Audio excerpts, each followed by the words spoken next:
Hi hello ಎಲ್ಲರಿಗೂ ನಮಸ್ಕಾರ. Welcome back to my YouTube channel ಕನ್ನಡತಿಯ ಕಥಾಸುಧೆ. ಇದು ಕತೆಗಳ ಕಟ್ಟೆ. ಕತೆ ಇಷ್ಟ ಆದರೆ ಲೈಕ್ ಮಾಡಿ, ಕಮೆಂಟ್ ಮಾಡಿ, ಬೇರೆಯವ್ರಿಗೂ ಶೇರ್ ಮಾಡಿ. ಅವರು ಕತೆಗಳನ್ನು ಕೇಳಿ ಆನಂದಿಸ್ಲಿ ಅಲ್ವಾ. ಅದೃಷ್ಟ ದೇವತೆ ಭಾಗ 7. ಎಲ್ಲತ್ತೆ ಎಲ್ಲ ನಿಂದೆ, ನಿಧಾನ ತಿನ್ನು ಎಂದು ಮತ್ತೆ ಲೋಟ ಗೋಪಿಗೆ ಕೊಡಲು ಅವ ಅರ್ಥ ಮಾಡಿಕೊಂಡು ಅಲ್ಲಿಂದ ನಡೆದ. ರಾಕ್ಷಸ, ನನ್ನೇ ಯಾಕೆ ತಿನ್ನುವಾಗ ನೋಡ್ತಿದ್ಯಾ ಎಂದು ಮೆಲ್ಲಗೆ ಹೇಳಿದ್ಲು ಸಮೃದ್ಧಿ. ಹಾಂ, ನೀನು ಇಲ್ಲಿಗೆ ಬಂದಿರೋ ಜನಗಳಿಗೆ ಪ್ರಸಾದ ಉಳಿಸ್ತೀಯೋ ಇಲ್ಲೋ ಅಂತ ನೋಡ್ತಾ ಇದ್ದೆ ಎಂದು ಜಗನ್ ಸಹ ಕೊಂಕು ಹೇಳಿದಾಗ, ರಾಕ್ಷಸ, ಹೊಟ್ಟೆ ನೋವು ಬಂದಿತು, ತಗೋ ತಿನ್ನು ಎಂದು ತಾನೇ ಅವನ ಬಾಯಿಯ ಮುಂದೆ ತುತ್ತು ಹಿಡಿದು ಸಮೃದ್ಧಿ.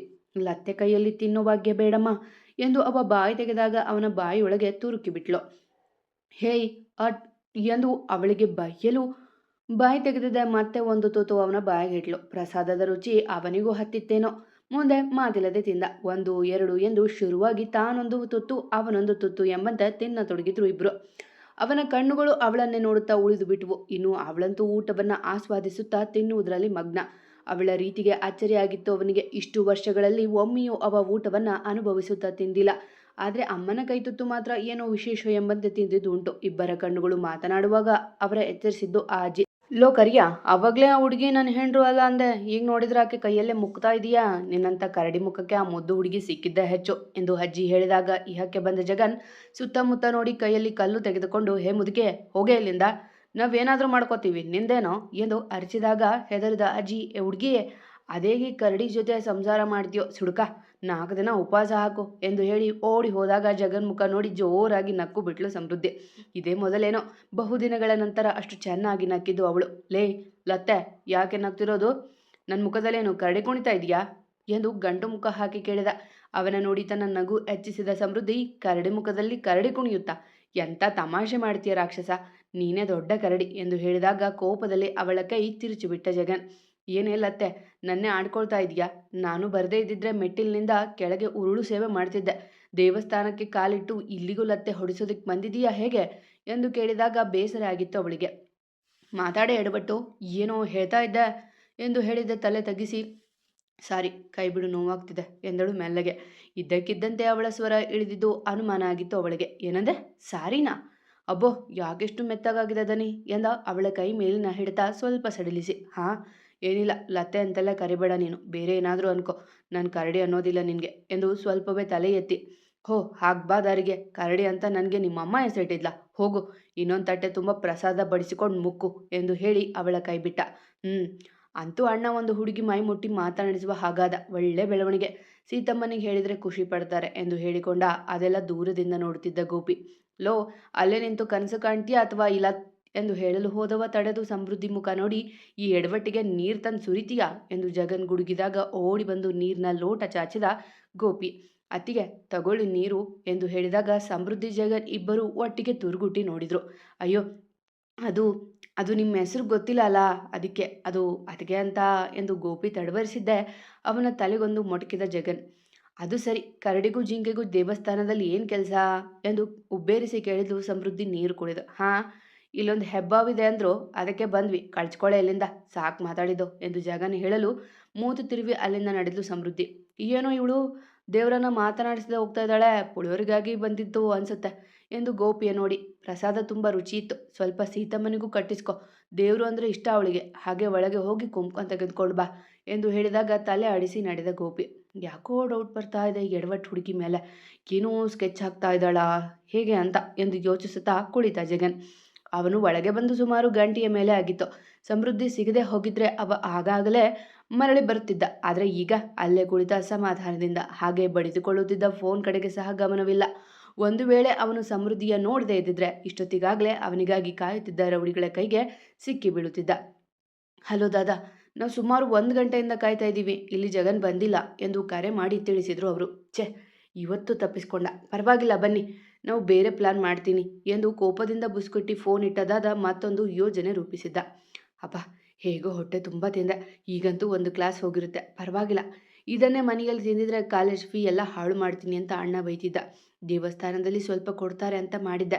ಈ ಕರಡಿ ರಾಕ್ಷಸನ ದಯೆಯಿಂದ ಹೊಟ್ಟೆ ತುಂಬ ಊಟ ಸಿಕ್ತು ಎಂದು ಖುಷಿಯಿಂದ ಮೆಟ್ಟಿಲು ಇಳಿಯುತ್ತಿದ್ದ ಸಮೃದ್ಧಿಗೆ ಎದುರಾಗಿದ್ದ ಅರ್ಜುನ್. ಸಮೃದ್ಧಿ, ನೀವಿಲ್ಲಿ ಎಂದು ಉಬ್ಬು ಕೂಡಿಸಿ ಕೇಳಿದ ಅರ್ಜುನ್. ಅವನನ್ನು ಅಲ್ಲಿ ನಿರೀಕ್ಷೆ ಮಾಡದ ಸಮೃದ್ಧಿ ಮಾತ್ರ ಹೆದರಿ ನಿಂತಿದ್ಲು. ಮನೆಯ ಬಳಿ ಇರುವ ದೇವಸ್ಥಾನಕ್ಕೆ ಹೋದರೆ ಯಾರಾದರೂ ಅಜ್ಜಿಗೆ ಹೇಳಿಬಿಟ್ಟರೆ ಎಂದು ಬಹುದೂರ ಬಂದಿದ್ಲು. ಹೀಗೇನಾದರೂ ಇವನು ಹೇಳಿದರೆ, ಸಮೃದ್ಧಿ ನಿಮ್ಮನ್ನೇ ಕೇಳ್ತಾ ಇರೋದು, ಏನು ಯೋಚನೆ ಮಾಡ್ತಿದ್ದೀರಾ? ಈ ದೇವಸ್ಥಾನ ನಿಮ್ಮ ಮನೆಯಿಂದ ದೂರ ಅಲ್ವಾ ಇಲ್ಲಿ ಎಂದು ಮತ್ತೆ ಕೇಳಿದಾಗ ಮೆಲ್ಲಗೆ ತಲೆಗೆತ್ತಿ ನೋಡಿ, ಅದು ಅದು ಅರ್ಜುನ್ ಅವರೇ, ನಾನು ಇಲ್ಲಿ ನೀವು ಅಜ್ಜಿಗೆ ನಾನು ಇಲ್ಲಿ ಬಂದಿದ್ದು ಹೇಳಬೇಡಿ ಪ್ಲೀಸ್ ಎಂದು ತಡೆದು ಹೇಳಿದಾಗ ಅವಳ ನೋಡಿ ಕಣ್ಣು ಸಂಕುಚಿಸಿ, ಯಾಕೆ ಇಷ್ಟೊಂದು ಹೆದರ್ತಾ ಇದ್ದೀರಾ? ನಾನು ನಿಮ್ಮ ಭಾವನ ತಮ್ಮ ಅಷ್ಟೇ, ಅದಕ್ಕಿಂತ ಹೆಚ್ಚಾಗಿ ನನಗೂ ನಿಮಗೂ ಏನು ಸಂಬಂಧ ಇಲ್ಲ, ಅಂದಮೇಲೆ ಯಾಕೆ ಹೆದರ್ತಾ ಇದ್ದೀರಾ ಎಂದು ಕೇಳಿದಾಗ ನಿಟ್ಟುಸಿರು ಬಿಟ್ಟು, ಅಂದರೆ ನಾನು ನಿಮಗೆ ಇಲ್ಲಿ ಸಿಕ್ಕಿದ್ದು ಯಾರಿಗೂ ಹೇಳೋದಿಲ್ಲ ಅಲ್ವಾ ಎಂದಾಗ ಬೇಸರ ಆಗಿತ್ತು ಅವನಿಗೆ. ನಾನೇ ಕೇಳಬೇಕು, ಲೆಟ್ ಇಟ್ ಬಿ, ಆದರೆ ನೀವೇನು ಮಾಡ್ತಿದ್ದೀರಾ ಇಲ್ಲಿ ಎಂದು ಕೇಳಿದಾಗ ತಲೆ ತಗ್ಗಿಸಿ, ಅದು ದೇವಸ್ಥಾನಕ್ಕೆ ಯಾಕೆ ಬರ್ತಾರೆ, ದೇವ್ರು ನೋಡೋದಕ್ಕೆ ಬಂದೆ ಎಂದಳು ಮೆಲ್ಲಗೆ. ಅವಳು ಸುಳ್ಳು ಹೇಳುತ್ತಿರುವಳು ಎಂದು ಅರಿತವ, ದೇವರು ನೋಡೋದಕ್ಕೆ ಬಂದಿದ್ರೆ ಅಜ್ಜಿಗೆ ಹೇಳಬಿಡಿ ಅಂತ ಯಾಕೆ ಹೇಳಿದ್ರಿ ಎಂದು ಕೇಳಿದಾಗ ಸಿಕ್ಕಿ ಹಾಕಿಕೊಂಡಂತೆ ಮುಖ ಮಾಡಿ, ಅದು ಪ್ರಸಾದಕ್ಕಾಗಿ ಬಂದಿದ್ದೆ, ಬೆಳಗ್ಗೆ ಅಜ್ಜಿ ಊಟ ಕೊಡಲಿಲ್ಲ, ನಾನು ಇಲ್ಲಿಗೆ ಬಂದಿರೋದು ಹೇಳಿದ್ರೆ ಅವ್ರು ಹೊಡಿತಾರೆ ಅದಕ್ಕೆ ಎಂದು ಮೆಲ್ಲಗೆ ಹೇಳಿದಾಗ ನೊಂದುಕೊಂಡ ಅವ, ಸಮೃದ್ಧಿಯವರೇ, ನಾವಿರೋದು ಯಾವ ಕಾಲದಲ್ಲಿ? ನೀವಿನ್ನೂ ಅವರ ಹಿಂಸೆ ಅನುಭವಿಸ್ಕೊಂಡಿದ್ದೀರಾ? ಸೀರಿಯಸ್ಲಿ ಕೆಲಸ ಮಾಡ್ತೀರಾ, ಊಟ ಕೇಳೋದಕ್ಕೆ ನಿಮಗೆ ಅಟ್ಲೀಸ್ಟ್ ಹಣ ಸಹ ಕೊಡೋದಿಲ್ವಾ ಎಂದು ಕೇಳಿದ ತುಸು ಕೋಪದಿಂದಲೇ. ಅದು ಕೊಟ್ಟಿದ್ರು, ನಾನು ಮರೆತು ಬಂದೆ ಎಂದು ಸುಳ್ಳು ಹೇಳಿದ್ಲು. ಏ ಹುಡುಗಿ, ಗಂಡ ಎತ್ಲಾಗೋದ, ಈ ಹುಡುಗ ಯಾರು ಎಂದು ಕೇಳಿತು ಅದೇ ಅಜ್ಜಿ. ಅಜ್ಜಿ, ಇವರು ಅವ್ರ ತಮ್ಮ ಕರೆದುಕೊಂಡು ಹೋಗೋದಕ್ಕೆ ಬಂದಿದ್ದಾರೆ ಎಂದು ಹೇಳಿ ಅರ್ಜುನ್ ನೋಡಿ, ನಾನು ಹೊರಡ್ತೀನಿ, ಕ್ಲಾಸ್ಗೆ ಲೇಟ್ ಆಗುತ್ತೆ ಎಂದು ಬೇಗ ಮೆಟ್ಟಿಲು ಇಳಿದು ಓಡುವವಳ ನೋಡಿ ತಲೆ ಕಡಿದುಕೊಂಡ ಅರ್ಜುನ್. ಈತ ಮನೆಗೆ ಬಂದು ತಲುಪಿದ್ದ ಜಗ್ಗು, ಸೀತಾ ಅವರು ಅಡುಗೆ ಮನೆಯಲ್ಲಿದ್ದರು. ಆದರೂ ಅವರ ನೋಡದೆ ನೇರವಾಗಿ ಕೋಣೆ ಹೊಕ್ಕ. ಕರಡಿ ಅಂತಾಳೆ ಆ ಎಡವಟ್ಟು ನನ್ನ, ಅಷ್ಟೊಂದು ಖರಾಬಾಗಿದ್ದೀನಾ ಎಂದು ಕನ್ನಡಿಯ ಮುಂದೆ ನಿಂತು ತನ್ನನ್ನೇ ನಾನು ನೋಡುತ್ತಿದ್ದ ಜಗನ್. ಹಾಗೇನಿಲ್ಲ, ಸ್ಮಾರ್ಟ್ ಆಗಿದ್ದೀನಿ ನಾನು, ಏನೋ ಸ್ವಲ್ಪ ಗಡ್ಡ ಜಾಸ್ತಿ ಆಗಿದೆ ಅಷ್ಟೆ ಎಂದು ತನ್ನ ಗಡ್ಡ ಮುಟ್ಟಿಕೊಂಡು. ಗಂಡಸು ಅಂದಮೇಲೆ ಗಡ್ಡ ಇದ್ರೇ ಲಕ್ಷಣ, ಇಲ್ಲ ಅಂದರೆ ನನ್ನ ರೌಡಿ ಅಂತ ಯಾರೂ ಕರೆಯೋದಿಲ್ಲ, ಯಾರೂ ಹೆದರೋದೂ ಇಲ್ಲ ಎಂದು ತನ್ನನ್ನು ತಾನು ಸಮರ್ಥಿಸಿಕೊಂಡು, ಅಮ್ಮ ಇಲ್ಲಿಟ್ಟಿದ್ದ ಶೇವಿಂಗ್ ಬಾಕ್ಸಲ್ಲಿ ಎಂದು ಕೂಗಿದ್ದ. ಅಡುಗೆ ಮನೆಯಲ್ಲಿದ್ದ ಸೀತಾ ಅಚ್ಚರಿಯಿಂದ ಆಚೆ ಬಂದರು. ಅದೇ ಸಮಯಕ್ಕೆ ಆಚೆ ಬಂದ ಗೋಬಿ, ಸೀತಮ್ಮ, ನಿನ್ನ ಮಗನಿಗೆ ಪ್ರೀತಿಯಾಗಿರೋ ಲಕ್ಷಣ ಎಲ್ಲ ಕಾಣ್ತದೆ, ಇವತ್ತು ಏನು ಮಾಡಿದ ಗೊತ್ತಾ ಎಂದು ದೇವಸ್ಥಾನದಲ್ಲಿ ನಡೆದ ಎಲ್ಲ ಘಟನೆ ಮತ್ತೆ ಹೇಳಿದ ಒಂದಷ್ಟು ಬಣ್ಣ ಕಟ್ಟಿ. ಏನು ಹೇಳ್ತಿದೀಯ ಗೋಪಿ, ನನ್ನ ಮಗ ಒಂದು ಹುಡುಗಿ ಮುಟ್ಟಿದ್ನಾ ಎಂದು ಅಚ್ಚರಿಯಿಂದ ಕೇಳಿದರು. ಮತ್ತು ಅದೇ ಸಮಯಕ್ಕೆ, ಅಮ್ಮ ನನ್ನ ಟ್ರಿಮ್ಮರಲ್ಲಿ, ಹಾಗೆ ನನ್ನ ಮುಖಕ್ಕೆ ಹಾಕು ಕ್ರೀಮ್ ಎಂದು ಜೋರಾಗಿ ಕೂಗಿದಾಗ ಸೀತಮ್ಮ ಬಾಯಿ ಬಿಟ್ಟು ನೋಡಿದ್ರಾ, ಆ ಹುಡುಗಿ ಕರಡಿ ಥರ ಕೂದಲು ಬೆಳೆಸ್ಕೊಂಡಿದ್ಯಾ ಅಂತ ಹೇಳಿದ್ದಕ್ಕೆ ನಿಮ್ಮ ಮಗ ಶೇವಿಂಗ್ ಟ್ರಿಮ್ಮಿಂಗ್ ಎಲ್ಲ ಮಾಡ್ತಾ ಇದ್ದಾನೆ ಎಂದು ಹೇಳಿದಾಗ ತಲೆ ಕೆರೆದುಕೊಂಡು ಸೀತಮ್ಮ, ಹಾಗೋ ಹೀಗೋ ಒಟ್ಟಾರೆ ನನ್ನ ಮಗ ಬದಲಾದರೆ ಸಾಕು ಎಂದು ಮೇಲೆ ನೋಡಿ ಕೈ ಮುಗಿದು, ಬಂದೆ ಕಣೋ ಎಂದು ಒಳಗೆ ಬಂದು, ನೀನು ಶೇವಿಂಗ್ ಮಾಡದೆ ತಿಂಗಳು ಕಳೆದಿವೆ, ಈಗ ಬ್ಲೇಡ್ ತುಕ್ಕು ಹಿಡಿದಿರುತ್ತೆ, ಇನ್ನು ಟ್ರಿಮ್ಮರ್ ಚಾರ್ಜ್ ಇಲ್ಲದೆ ಸತ್ತು ಹೋಗಿರುತ್ತೆ, ಈಗ್ಯಾಕೆ ನಿನಗಿದೆಲ್ಲ, ಯಾರಾದರೂ ಮದುವೆ ನಿಲ್ಲಿಸೋದಕ್ಕೆ ಹೋಗ್ತಿದೀಯಾ ಎಂದು ಹೇಳುತ್ತಾ ಅವನ ಟ್ರಿಮ್ಮರ್ ತೆಗೆದು ಚಾರ್ಜ್ ಹಾಕಿ ಹೊಸ ಬ್ಲೇಡ್ ಕೊಟ್ಟರು. ಥ್ಯಾಂಕ್ ಯು ಸೀತು, ಎಲ್ಲೂ ಹೋಗ್ತಿಲ್ಲ, ಕೂದಲು ಜಾಸ್ತಿಯಾಗಿ ಮುಖ ಎಲ್ಲ ಕಡಿಯುತ್ತಾ ಇದೆ, ಇನ್ನೇನು ಬಿಸಿಲು ಕಾಲ ಅಲ್ವಾ ಅದಕ್ಕೆ ಎಂದು ಅಮ್ಮನ ತಬ್ಬಿ, ನಾನು ಗಡ್ಡ ತೆಗೆದ್ರೆ ಚೆನ್ನಾಗಿ ಕಾಣ್ತೀನಾ, ಗಡ್ಡ ಇದ್ರೆ ಕರಡಿ ಥರ ಕಾಣ್ತೀನಾ ಎಂದು ಮುಖ ಊದಿಸಿಕೊಂಡು ಕೇಳಿದಾಗ ಅವನ ಮುಖಕ್ಕೆ ದೃಷ್ಟಿ ತೆಗೆದು, ನನ್ನ ಮಗ ರಾಜ, ಮಹಾರಾಜ ಆಗುವ ಅರ್ಹತೆ ಇರುವವನು, ಅವನು ಹೇಗಿದ್ದು ಚಂದಾನೆ, ಕರಡಿ ಅಷ್ಟೇ ಅಲ್ಲ, ಸಿಂಹ ಸಹ ಮುಖದ ತುಂಬ ಕೂದಲು ಬಿಟ್ಟಿರುತ್ತೆ, ಅದು ಕಾಡಿನ ರಾಜ, ನೀನು ಸಹ ಎಂದು ಹೇಳಿದಾಗ ಅಮ್ಮನ ಮೇಲೆ ಪ್ರೀತಿ ಹೊಕ್ಕಿತ್ತು. ಅಮ್ಮ, ಲತ್ತೆ ಅಂತ ಹೇಳಿದ್ರೆ ಕೋಪ ಬರುತ್ತಾ, ಹಾಗಂದ್ರೆ ಏನಮ್ಮ ಎಂದು ಕೇಳಿದಾಗ ಮುದ್ದಾಗಿ, ಹ್ಞೂ ಕಣೋ, ಲತ್ತೆ ಅಂದರೆ ನತ್ತದೃಷ್ಟ, ಯಾರಿಗಾದರೂ ಬೇಸರ ಆಗುತ್ತೆ ಎಂದು ಹೇಳಿದಾಗ ತಲೆ ಆಡಿಸಿ, ಹಾಕಿದ್ರೆ ಅವಳಿಗೆ ಬೇರೆ ಕರಿತೀನಿ ಎಂದು ಜೋರಾಗಿ ಹೇಳಿ ನಾಲಿಗೆ ಕಚ್ಚಿಕೊಂಡು, ನನಗೆ ಶೇವಿಂಗ್ ಮಾಡ್ತೀನಿ, ನೀನು ಆಚೆ ಹೋಗಮ್ಮ ಎಂದು ಅವರು ಪ್ರಶ್ನೆ ಕೇಳುವ ಮೊದಲೇ ಆಚೆ ಹಾಕಿ ಕನ್ನಡಿಯ ಮುಂದೆ ನಿಂತ. ನೀಟಾಗಿ ಟ್ರಿಮ್ ಮಾಡಿ ಶೇವ್ ಮಾಡಿ ತನ್ನನ್ನು ತಾನು ನೋಡಿಕೊಂಡು, ಜಗ ಹೀರಕೋಣ ನೀನು ಎಂದು ದೃಷ್ಟಿ ತೆಗೆದುಕೊಂಡು, ಈಗ ಕರಡಿ ಅಂತ ಕರೀಲಿ ಅವಳು ಎಂದು ಹೇಳಿದವನಿಗೆ ಕನ್ನಡಿಯಲ್ಲಿ ಅವಳನ್ನೇ ಕಂಡಂತೆ ಆಗಿತ್ತು. ಸಂಜೆ ಕ್ಲಾಸ್ ಮುಗಿಸಿಕೊಂಡು ಮನೆಗೆ ಬರುತ್ತಿದ್ದಳು ಸಮೃದ್ಧಿ. ಯಾಕೋ ಬೆಳಗಿನ ಘಟನೆ ಮನದಲ್ಲಿ ಕಾಡುತ್ತಿತ್ತು. ಒಂದು ಹೊತ್ತು ಹೋಟೆಲಲ್ಲಿ ತಿನ್ನುವುದಕ್ಕೂ ತನ್ನ ಹತ್ತಿರ ಹಣ ಇಲ್ಲ, ಇದಕ್ಕಿಂತ ಏನಾದರೂ ಹಣ ಬೇಕಾದರೆ ತನ್ನ ಮೇಲೆ ತನಗೆ ಬೇಸರ ಆಗಿತ್ತು ಅವಳಿಗೆ. ಒಂದು ಊಟ ತೆಗೆದುಕೊಳ್ಳೋಕ್ಕೆ ಸಹ ನನ್ನ ಬಳಿ ಹಣ ಇಲ್ಲ ಅಂದಮೇಲೆ ನಾನು ನನ್ನ ಅಗತ್ಯ ವಸ್ತುಗಳ ಹೇಗೆ ತೆಗೆದುಕೊಳ್ಳಲಿ ಎಂದು ಯೋಚನೆ ಮಾಡುತ್ತಾ ಬಸ್ ಏರಿ ಕುಳಿತವಳಿಗೆ ಸದ್ಯ ಬಸ್ಗೆ ಹಣ ಕೊಡುವ ಅವಶ್ಯಕತೆ ಇಲ್ಲ ಎಂಬ ಸಮಾಧಾನ ಇತ್ತು. ಈಗೇನೋ ಫ್ರೀ ಬಸ್ ಇದೆ, ಇದು ಮುಗಿದ ಮೇಲೆ ಇದು ಸ್ಟಾಪು ಆಗುವವರೆಗೆ ಮಂತ್ರಾಲಯಕ್ಕೆ ಹೋಗಿ ಬರಬೇಕು, ಅದು ಬೇರೆ ಸ್ಟೇಟ್ ಅಲ್ವಾ, ಅಂದರೆ ಅಲ್ಲಿ ಹಣ ಕೊಡಬೇಕಾಗುತ್ತೆ. ಮತ್ತು ಉಳಿದುಕೊಳ್ಳೋಕೆ ರೂಮ್, ಊಟಕ್ಕೆ ಕಡಿಮೆ ಅಂದರೂ ₹1000 ತೆಗೆದುಕೊಂಡು ಹೋಗಬೇಕು. ಹಾಗೆ ನನ್ನ ಕೈಲಿ ಆದ ಸೇವೆ ಮಾಡಬೇಕು ಎಂದು ಯೋಚಿಸುತ್ತಾ ಮನೆ ತಲುಪಿದವಳು ಅಪ್ಪನ ಬಳಿ ಕೇಳಿದರೆ ಅಜ್ಜಿ ಬೈತಾರೆ, ಚಿಕ್ಕಮ್ಮ ಸಹ ಕೋಪ ಮಾಡ್ಕೋತಾರೆ. ಅಣ್ಣನ ಬಳಿ ಕೇಳೋದೇ ಸರಿ, ಅವನು ಕೊಡ್ತಾನೆ ಎಂದು ನಿಟ್ಟುಸಿರು ಬಿಟ್ಟು ಮನೆಗೆ ಬಂದವಳು ತನ್ನೆಲ್ಲ ಕೆಲಸ ಮುಗಿಸಿ ಅಣ್ಣನಿಗಾಗಿ ಕಾಯುತ್ತಾ ಕುಳಿತಳು. ಸಂಜೆ 7ಕ್ಕೆ ಮನೆಗೆ ಬಂದವನ ನೋಡಿದ್ದೆ ಸ್ಟ್ರಾಂಗ್ ಕಾಫಿ ಮಾಡಿಕೊಂಡು ಅವನ ಕೋಣೆಯತ್ತ ಓಡಿದ್ಲು. ಏನಿವತ್ತು ಕೇಳಿದನೇ ಕಾಫಿ ಬಂದಿದೆ ಎಂದ ಸುಹಾಸ್ ಮುಖ ಒರೆಸಿಕೊಳ್ಳುತ್ತಾ. ಅಣ್ಣ ಅದು ಎಂದು ಅವನತ್ತ ಲೋಟ ಚಾಚಿ ಅವನನ್ನೇ ಕಣ್ಣು ಸಂಕುಚಿಸಿ ನೋಡುತ್ತಾ, ಅಣ್ಣ ನಂಗೆ ಸ್ವಲ್ಪ ಹಣ ಬೇಕಿತ್ತು ಎಂದಳು ಸಮೃದ್ಧಿ ಮೆಲ್ಲಗೆ. ನಿನ್ನ ಪಾಕೆಟ್ ಮನಿ ಅಂತ ವರ್ಷಕ್ಕೆ 2,000 ಕೊಡ್ತಿದ್ದೀನಿ ತಾನೆ, ಮತ್ತು ಯಾತಕ್ಕೆ ನಿನಗೆ ಹಣ?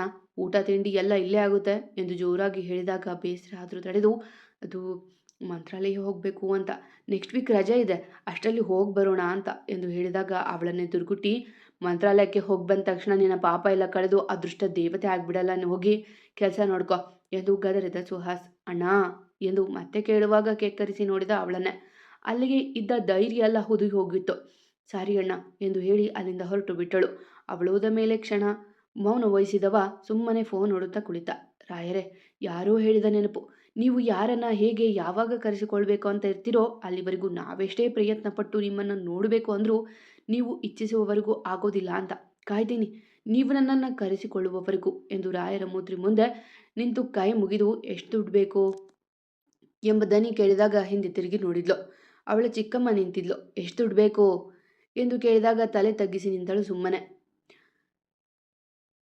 50,000 ಕೊಡ್ತೀನಿ, ನಾನು ಹೇಳಿದ ಕೆಲಸ ಮಾಡ್ತೀಯಾ ಎಂದು ಹೇಳಿದಾಗ ತಲೆ ಅಡ್ಡಡ್ಡ ಆಡಿಸಿದ್ಲು ಸಮೃದ್ಧಿ. ಯಾಕೆ, ನಾನೇನು ಜೀವ ಹೋಗುವ ಕೆಲಸ ಮಾಡು ಅಂತ ಹೇಳಿಲ್ಲ, ಜಸ್ಟ್ ನನ್ನ ತಮ್ಮನ ಮದುವೆ ಆಗು ಸಾಕು, ಕೈ ತುಂಬ ದುಡಿತಾನೆ, ನೀನು ಎಷ್ಟು ಕೇಳಿದರೂ ಕೊಡ್ತಾನೆ ಎಂದಾಗ ಸುಮ್ಮನೆ ನಿಂತು ಬಿಟ್ಲು ಸಮೃದ್ಧಿ. ಕನ್ನಡಿಯಲ್ಲಿ ಸಮೃದ್ಧಿ ಮುಖ ನೋಡಿ ಅಚ್ಚರಿಗೊಂಡವ, ಥೂ ಇವಳು ಇಲ್ಲಿ, ಚೇಚೆ ಎಂಥ ಪ್ರಮಾದ ಇದು ಎಂದು ಮುಖ ಒರೆಸಿಕೊಂಡು, ಇವಳನ್ನು ನೋಡೋದು ಕಡಿಮೆ ಮಾಡಬೇಕು, ಇವತ್ತು ಜಾಸ್ತಿ ಹೊತ್ತು ನೋಡಿಬಿಟ್ಟೆ, ಅದಕ್ಕೆ ಇಲ್ಲಿ ಬಂದು ಕಾಡ್ತಿದ್ದಾಳೆ ರಾಕ್ಷಸಿ ಎಂದು ಹೇರ್ ಸ್ಟೈಲ್ ಸರಿ ಮಾಡಿಕೊಂಡು, ಇವಳಿಗೆ ಬೇರೆ ಏನಾದರೂ ಹೆಸರಿಡಬೇಕಲ್ಲ ಎಂದು ಯೋಚನೆ ಮಾಡುವಾಗ ಅವನ ಫೋನ್ ರಿಂಗ್ ಅಣಿಸಿತು. ದಾದಾ, ಅಯ್ಯೋ ಇವತ್ತು ತಿಂಡಿ ಮುಗಿಸಿ ಬಂದು ಮತ್ತೆ ಅವರ ಬಳಿ ಹೋಗೇ ಇಲ್ಲ, ಎಲ್ಲ ಈ ರಾಕ್ಷಸಿ ದೆಸೆಗಿಂದ ಎಂದು ತಲೆ ಕೆರೆದುಕೊಂಡು ಫೋನ್ ರಿಸೀವ್ ಮಾಡಿದ. ಏನು ಬಾಬು, ನಮ್ಮನ್ನು ಮರೆತಿರೋ ಹಾಗಿದೆ ಎಂದು ಕೇಳಿದರು ವ್ಯಂಗ್ಯವಾಗಿ. ದಾದಾ, ಅದು ನಾನು ಈಗ ಹೊರಟಿದ್ದೀನಿ, 10 ನಿಮಿಷ ಬಂದೆ ಎಂದು ಹೇಳಿ ಫೋನ್ ಇಟ್ಟವ ಅವಸರದಿಂದ ಬಟ್ಟೆ ಬದಲಿಸಿ ಓಡಿದ್ದ ಅವರ ಬಳಿಗೆ. ಅವ ಬಂದಿದ್ದು ತಿಳಿದೇ ಬೇಕೆಂದೇ ಚಿಂತೆಯ ಮುಖ ಹೊದ್ದು, ಬಾಬು ಎಂದು ಕರೆದರೂ ಬೇಸರ ನಟಿಸಿ. ಹೇಳಿದಾದ, ಯಾಕೊಂಥರ ಆಯ್ದಿರಾ, ಏನಾಯಿತು ಎಂದು ಕೇಳಿದ ಅವರ ಪಕ್ಕ ಬಂದು ನೆಲದಲ್ಲಿ ಕುಳಿತು. ನನ್ನ ಕೆಲಸದಲ್ಲಿ ಚೂರು ಎಡವಟ್ಟಾಗಿದೆ ಬಾಬು, ನಮ್ಮ ಕಸ್ಟಮರ್ ಒಬ್ಬರಿಗೆ 10 ಲಕ್ಷ ಹಣ ತಲುಪಿಸಬೇಕು, ಅದೇ ಚಿಂತೆಯಲ್ಲಿದ್ದೆ ಎಂದು ತಲೆಯ ಮೇಲೆ ಕೈ ಹೊತ್ತು ಹೇಳಿದಾಗ ನಕ್ಕು, ಇಷ್ಟಕ್ಕೆ ಯಾಕೆ ಇಷ್ಟೊಂದು ಚಿಂತೆ ಮಾಡ್ತಿದ್ದೀರಾ, ನಾನಿಲ್ವಾ ನಿಮ್ಮ ಬಂಟ ಎಂದು ಹೇಳಿದ ಎದೆ ಹೊಬ್ಬಿಸಿ. ಗೊತ್ತಿತ್ತು ಕಣೋ ಪೆದ್ದ, ನೀನು ಹೀಗೆ ಹೇಳ್ತೀಯಾ ಅಂತ ಎಂದು ಮನದಲ್ಲೇ ನೋಡಿದುಕೊಂಡು ನಕ್ಕವರು, ಅದು ಆಗೋದಿಲ್ಲ ಕಣೋ, ಅವರಿರೋದು ಆಂಧ್ರ ಪ್ರದೇಶದ ಕರ್ನೂಲಲ್ಲಿ, ಅಲ್ಲಿಗೆ ಹೋಗಿ ಬರೋದಕ್ಕೆ 3 ದಿನ ಬೇಕು, ಅಷ್ಟು ಹಣ ಹೇಗೆ ತಗೊಂಡು ಹೋಗೋದು, ಹಾಗೆ ನೀನು ಬೇರೆ ಅಮ್ಮನ ಬಿಟ್ಟು ಹೋಗೋದಿಲ್ಲ ಅಲ್ವಾ ಎಂದು ಹೇಳಿದಾಗ ಚಿಂತೆಗೆ ಒಳಗಾದ ಜಗ್ಗು. ಏನು ಮಾಡೋದು, ಸೀತಮ್ಮ ಒಬ್ಬರೇ ಇರೋದಿಲ್ಲ, ನಾನು ಅವರನ್ನು ಬಿಟ್ಟು ಹೋಗೋದಿಲ್ಲ ಎಂದು ತಹದನ ನೋಡಿ, ದಾದಾ ಮಂತ್ರಾಲಯ ಇರೋದು ಅಲ್ಲೇ ಅಲ್ವಾ ಎಂದ ಏನನ್ನು ಯೋಚಿಸಿ. ಹೌದು ಕಣೋ, ಅದೇ ಜಿಲ್ಲೆ ಎಂದು ಹೇಳಿದರು ಅವರು ಸಹ ಕಣ್ಣು ಸಂಕುಚಿಸಿ. ಹಾಗಿದ್ರೆ ನಿಮ್ಮ ಕೆಲಸ ಆಯಿತು ಅಂದ್ಕೊಳ್ಳಿ, ಸೀತು ಬಹಳ ದಿನದಿಂದ ಮಂತ್ರಾಲಯಕ್ಕೆ ಹೋಗಬೇಕು ಅಂತಿದ್ಲು, ಹೋಗಿ ಬರ್ತೀವಷ್ಟೇ ಎಂದು ಹೇಳಿದಾಗ ಗೆಲುವಿನ ನಗೆ ನಕ್ಕ ದಾದ, ಹೋಗು ಹೋಗು, ಅಲ್ಲಿ ಪೊಲೀಸ್ ಜೊತೆ ಲಾಕ್ ಆಗುವಂತೆ, ಅದು ಅಮ್ಮನ ಸಮೇತವಾಗಿ ಎಂದು ವ್ಯಂಗ್ಯ ನಗೆ ಬೀರಿದ ದಾದ. ಮತ್ತೆ ಸಿಗುವ. ಕಥೆ ಇಷ್ಟ ಆಗ್ತಿದವಾ? ಇಷ್ಟ ಆದರೆ ಕಮೆಂಟ್ ಮಾಡಿ, ಜಾಸ್ತಿ ಇಷ್ಟ ಆದರೆ ಸಬ್ಸ್ಕ್ರೈಬ್ ಮಾಡ್ಕೊಳ್ಳಿ. ಎಂದಿನಂತೆ ನಿಮ್ಮ ಪ್ರೀತಿ, ಕಮೆಂಟ್, ಪ್ರೋತ್ಸಾಹದ ನಿರೀಕ್ಷೆಯಲ್ಲಿ ನಾನು ನಿಮ್ಮ ರೂಪ ಕನ್ನಡತೆ.